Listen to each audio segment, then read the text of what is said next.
స్వస్థత పొందుకున్న వాళ్ళు మీరందరు బాగున్నారా? నిజంగా చెప్పండి, అందరు బాగున్నారా? చాలా హ్యాపీగా ఉన్నారా? దేవుని నామానికి మహిమ కలుగునుగాక. యేసుక్రీస్తు వారు ప్రభువారు 3 వాగ్దానాలు ఇచ్చాడు, మనకి ఇచ్చేసాడు. క్రైస్తవులు ఇది బోధించరు, క్రైస్తవ సంఘాలలో వినరు. గత రాత్రి దేవుని దగ్గర నేను ప్రార్థించినప్పుడు ప్రభు నాతో మాట్లాడుతూ, నేను ఇచ్చిన 3 వాగ్దానాలు సంఘాలు మర్చిపోయినాయి, ఆత్మీయ బిడ్డలు మర్చిపోయారు, కనుకనే వారు ఆశీర్వాదం లేకుంటున్నారు, స్వస్థత లేకుంటున్నారు, నిత్య జీవం గురించి వాళ్ళు తెలియక ఈ స్థితిలో ఉన్నారని ప్రభువు నాకు చెప్తున్నాడు. ప్రియా దేవుని బిడ్డ, మనందరం దేవుని బిడ్డలం, రైట్? Praise the God. మనం నిజమైన దేవుని నమ్ముకున్నాం, సిలువలో తిరిగి లేచిన దేవుని నమ్ముకున్నాం. ఇక మరణం అన్న భయం మన జీవితంలో లేదు. ఈరోజు దేవుడు 3 విషయాలు నాతోనూ మీతోనూ మాట్లాడుచున్నాడు. ఒకటి మీరందరూ రాసుకోండి, ఆశీర్వాదం. మొదటిది ఏందండి? ఇది బాగా గుర్తుపెట్టుకోండి. దేవుని మాటలు అగ్ని కన్నా చాలా పవిత్రమైనవి. చాలామందికి మీకు అర్థమైతలేదు. మొదటిది ఏంది? ఆశీర్వాదం. రెండవది స్వస్థత. రెండవది చెప్పాలి మీరందరూ. రెండవది, మూడవది నిత్య జీవం. అందరం కలిసి చెప్దాం. మొదటిది ఏంది? గట్టి స్వరంతో చెప్పాలా. మీరు ఈరోజు నోటితో చెప్తేనే మీ ఇంట్లోకి ఆశీర్వాదం మాత్రం లేకుండా రాదు. మీ ఇష్టం, మీ బుద్ధి. నేను బోధించేవాడిని, చెప్పేవాడిని. మొదటిది ఏంది? ఆశీర్వాదం. రెండవది స్వస్థత. మూడవది నిత్య జీవం. ఈ 3 దేవుడు మనకు అనాది కాలములో వాగ్దానం చేసిండు, ఇచ్చేసిండు. ఈ 3 ఇచ్చేసాడు. ఈ 3 మనందరికీ ఇచ్చేసాడు. ఆ సంగతి మనకు తెలియదు. ఆ సంగతి మనకు తెలియదు. నేను మళ్ళీ చెప్తున్నాను, ఆ సంగతి మనకు తెలియదు. మందిరానికి వెళ్తున్నాం, ఆరాధన చేస్తున్నాం, ఆరాధిస్తున్నాం. ఇది నా మందిరము, ఇది నా మందిరము అన్న ఆలోచనతో ఉంటున్నాం. కానీ దేవుడు నీకు ఏమిచ్చాడు, నువ్వేం పొందుకున్నావు అన్న విషయాన్ని ఇప్పటి వరకు బోధించరు. వెళ్ళిన మనము ఒకవేళ బోధించినా మనకు తెలియదు. ఈ 3 విషయాలు మీరు జాగ్రత్తగా వింటే ఈ 3 ఇప్పుడే ఈ 3 వాగ్దానాలు ఇచ్చిన దేవుడు మీకు గుర్తు చేసి మీకు ఇచ్చి పంపిస్తాడు. ఎగ్జాంపుల్ ఒక విషయం చెప్తున్నాను. అరే నాన్న ఇట్రారా, ఈ బాబు ఉన్నాడు. ఈ బాబుకు అనుకోకుండా 1 కోటి రూపాయలు దొరికినాయి. ఈ బాబుకు 1 crore దొరికాయి. ఈ బాబు జాగ్రత్తనండి, బ్యాంక్కి వెళ్ళాడు, 50 లక్షలు రాశాడు. ఎన్ని రాశాడు? 50 lakhs రాశాడు. మేనేజర్ ఏమంటున్నాడు? ఇస్తలేడు. ఏమంటున్నాడు? మంచిగా నిలబడాలి, ఆడ రికార్డ్ అవుతుంది. మేనేజర్ ఇస్తలేడు. డబ్బులు నీయే, ఇన్ని లక్షలు ఉన్నాయి, 1 కోటి రూపాయలు ఉన్నాయి, కానీ నీ అకౌంట్ నంబర్ బాగా కరెక్ట్ లేదు కనుక సరి చేయమంటాడు. ఆయనకు బ్యాంకు వాళ్ళకు సరి చేసే అధికారం లేదు, మనమే చెయ్యాలా, ఇంటికి వెళ్ళి తీసుకురావాలి. డబ్బులు నీయే, ఫోటో నీది, అన్నీ నీయే, కానీ నీ అకౌంట్ నంబర్ కరెక్టు లేదు. కానీ బ్యాంకులో డబ్బులు ఉన్నాయా లేవా? ఉన్నాయి. బైబిల్లో మాట ఉంది తెలుసా? నీ నోరు తెరిసిందాక నీకు ఇయ్యడు. మీకు పాపనో బాబు ఉంది, మీకు పాపనో బాబు ఉంది, మనం పని చేసుకుంటాం. ఆ పాపనో బాబు ఏడిసిందాక పాలిస్తుందా తల్లి? వాడు ఏడకుండా నిద్రపోయింది అనుకో, నా కొడుకు ఎంత బాంచోడు చూడు, అల్లరే చేయడు అంటాడు. వాడు ఏడిచినప్పుడే పోయి తల్లి ప్రాణం కొట్టుకొని పాలిస్తుంది. బ్యాంక్ అకౌంట్ ఉంది కానీ అకౌంట్ కరెక్ట్, ఆ నంబర్ కరెక్ట్ లేదు కనుక సరి చేసిందాక డబ్బులు ఇవ్వడు. ఈరోజు దేవుని దగ్గర ఎప్పుడైతే మనము తల్లి గర్భంలో పాపనో బాబో మొత్తానికి దేవుడు ఎప్పుడైతే బహుమానం ఇస్తాడో ఆ ఇచ్చినప్పుడే మన నీకేమి ఎంత ఆస్తి, నువ్వేమైతావు, నీకేమి కావాలి అని దేవుడు సమానత్వంతో నీకొక బ్యాంక్, నీకొక అకౌంట్, ధనము, వైద్యుడు అన్నీ నీకేమేం కావాలో పరలోకంలో స్థిరపరుస్తాడు. దేవుని యొక్క ప్రేమ ఎంత గొప్పదంటే ఆయన స్థిరపరిచిన తర్వాతనే నిన్నిక్కడికి పంపిస్తాడు. ఒక ఇల్లు, ఒక వ్యవస్థ అన్నీ ఆడ సిద్ధపరిచి అప్పుడు తల్లి గర్భం లేస్తే తల్లి సంతోషిస్తుంది, లోకానికి వస్తాం. ఇప్పుడు అదేవిధంగా బ్యాంకులో ఉన్నాయి, నంబర్ కరెక్ట్ లేదు, వెళ్తలేవు. ఈరోజు మనందరిది కూడా ఎక్కడున్నాయి చెప్పండి? ఎక్కడ వింటున్నారా? వింటలు ఎక్కడున్నాయి? పరలోకం. నీ అకౌంట్ ఎక్కడుంది? పరలోకం. ఎవరి దగ్గర? యేసయ్య దగ్గర. మరి ఈ లోకానుసారమైన డబ్బులు వీటి కొరకు పరిగెత్తుతున్నాం కదా, పరలోకములో నీకు ధనం దాచిన అన్నప్పుడు ఎప్పుడైనా నీ పరలోక ధనం గురించి ప్రార్థన చేస్తున్నారా? ఎందుకు మనకు దేవుడు ఇస్తలేడంటే మీ అకౌంట్ కరెక్ట్ లేదు. ఇది చాలా మటుకు బోధించరు. అకౌంట్ కరెక్ట్ లేదంటే నీ మోకాళ్ళ ప్రార్థన లేదు, నీకు విశ్వాసం లేదు, దేవుడు ఇస్తాడు అన్న ఆదరణ విశ్వాసం మనకు లేకపోవడం వలన రాంగ్ మెసేజ్ దేవుని దగ్గరికి వెళ్తుంది. కనుక దేవుడు అందుకనే నీ కొరకు దాచింది దేవుడు ఇస్తలేడు. ఇప్పుడు దేవుంది తప్ప మనది తప్ప? దేవుని దగ్గర ఉందా లేదా? ఉంది. మరి దేవుడు ఇస్తానడా లేదా? ఇస్తాను. మీరు ఏం చేస్తున్నాం? మనం ప్రార్థించే టైం దొరకదు, ఆరాధన చేసే టైం దొరకదు, వాక్యం చదివే టైము దొరకదు, మందిరాలకు వెళ్ళే టైము.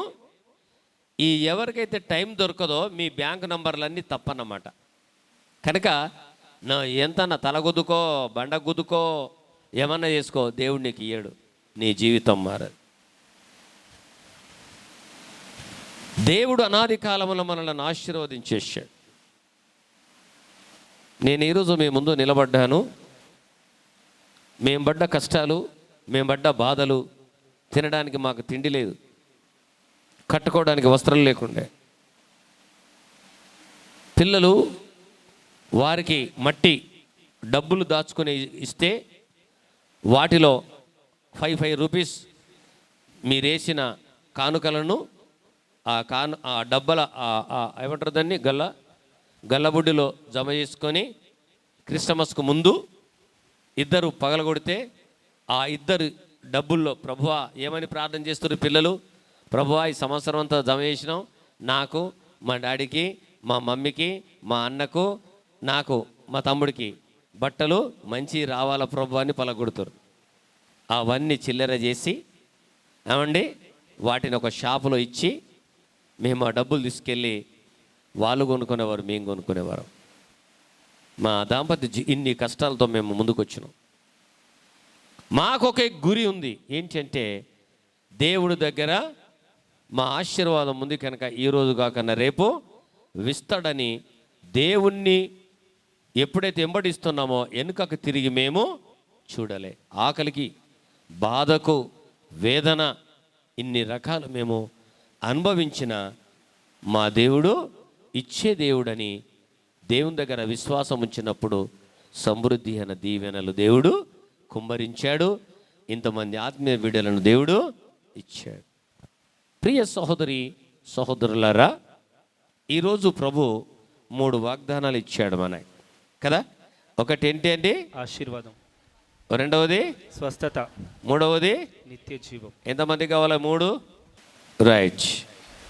ఈరోజు ఈ 3 మీరు తీసుకొని వెళ్తారు.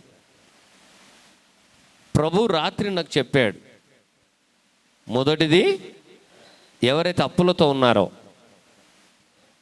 కొంతమంది నాకు దేవుడు చూపించాడు. నిజంగా ఆ వ్యక్తి ఎవరో లేచి నిలబడితే వాళ్ళకి ఆశీర్వాదం వస్తుంది. మీరెంత సంపాదించినా మీ డబ్బులు నిల్వ ఉంటలేవు. మీరు అంటున్నారు నేను ఇంత కష్టపడుతున్నా ఈ డబ్బులు నిల్వగా ఉంటలేవు, ఏమవుతుందని బాధపడుతున్నారు. దేవుడు నాకు చూపించాడు, వారు లేచి నిలబడితే ఈ రోజు నుంచి మీ డబ్బులు నిల్వగా ఉంటాయి. ఒకటి జక్కయ్య. ఇంకెవరు లేచి నిలబడాలి?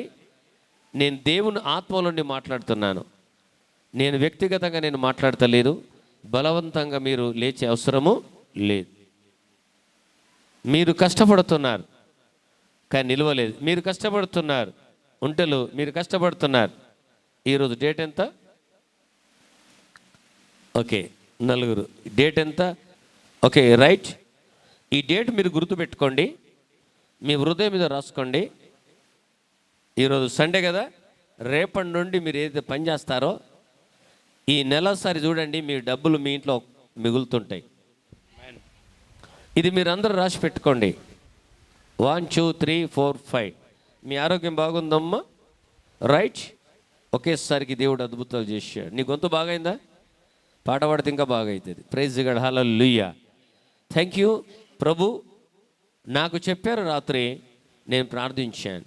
వీరు ఈ రోజు నుండి వీరి కోట్లలో ధనియం సమృద్ధిగా ఉండునుగాక, వారి సమస్యలు తొలగిపోనుగాక, వారిని అద్భుతంగా దేవుడు ఆశీర్వదించునుగాక. కూర్చోండి. ఇది చూడండి, నాకు మళ్ళీ మీరు చెప్పాలి. మీరు మళ్ళీ నాకు ఒక పెద్ద ఆశీర్వాదం వచ్చిందనుకో, దాచుకున్నారనుకో, పాత్రకు చీలుకు రంధ్రం చేసినట్టు చేస్తాడు దేవుడు. అననీయ సఫరి అదే చేశారు. చిన్న దాంట్లో నమ్మకంగా ఉన్నారు, కోట్లు వచ్చేసరికి అమ్మో అయ్యగారు చెప్పింది బాగుంది, నాకు ఆశీర్వాదం వచ్చింది కానీ చెప్తే ఎక్కడ దశభాగం ఇవ్వాలని వారు దేవుని మోసం చేస్తే మొదటికే మోసం అయిపోయింది. అయితే ఈరోజు ఆశీర్వాదం, హగ్గయి గ్రంథం 2వ అధ్యాయం 19వ వచనం వినాలా, రాచుకోవాలా? ఇవి ఎవరైతే వింటున్నారో మీతో ఆశీర్వాదం వస్తుంది. Praise the God. ఎవరు నిరాశగా పోరు. రెండవది, ఈ వాక్యాలు మీ యూట్యూబ్లో చూడండి. అమ్మగారు చెప్పినాయి, మేము చెప్పినాయి, యూట్యూబ్లో వస్తున్నాయి, ఫేస్బుక్లో వస్తున్నాయి.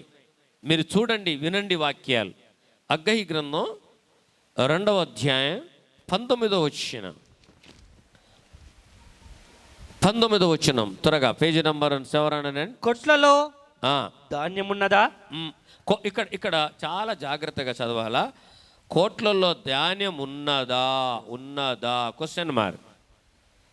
కోట్లలో ధాన్యం ఉన్నదా?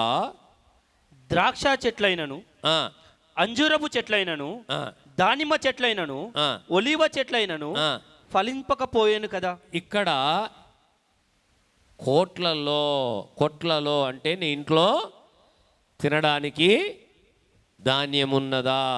మంచి పంట పండుతుందా? నీ పొలం పండుతుందా? నీ పంట పండుతుందా? నీ గోధుమలు పండుతున్నాయా? పండుతలేవు, పండుతున్నాయా? ఇక్కడ అడుగుతున్నాడు దేవుడు. రెండవది, ఇక్కడ చూడండి, ద్రాక్ష చెట్లు అన్నాడు, అంజూరపు చెట్లు అన్నాడు, దానిమ్మ చెట్లు అన్నాడు, ఓలివ చెట్లు అన్నాడు. 4 చెట్లు. వాటికి ఫలింపకపోయాను కదా. చెట్లు ఉన్నాయి. ఎన్ని రకాల చెట్లు ఉన్నాయి? 4. ధాన్యం, కొట్లలో ధాన్యం లేదు. రెండవది, ద్రాక్ష చెట్లు కాయలు లేవు, అంజూరపు చెట్లు కాయలు లేవు, దానిమ్మ చెట్లు కాయలు లేవు, ఓలివ చెట్లు ఉన్నాయి కానీ లాభము లేదు. ఈ 4 ఉన్నాయి. Okay, right. Praise the God. హల్లెలూయా.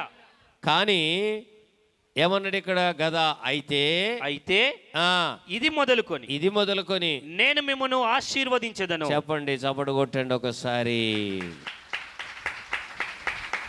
ఇక్కడ ధాన్యము లేదు, చెట్లు ఫలాలు లేవు. కానీ ఒక విషయాన్ని మీరు అర్థం చేసుకోండి. కానీ ఇది మొదలుకొని నేను ఆశీర్వదిస్తాను. ఏం వాగ్దానం ఇస్తున్నాడు దేవుడు ఈరోజు మనకు? ఆశీర్వదిస్తాను.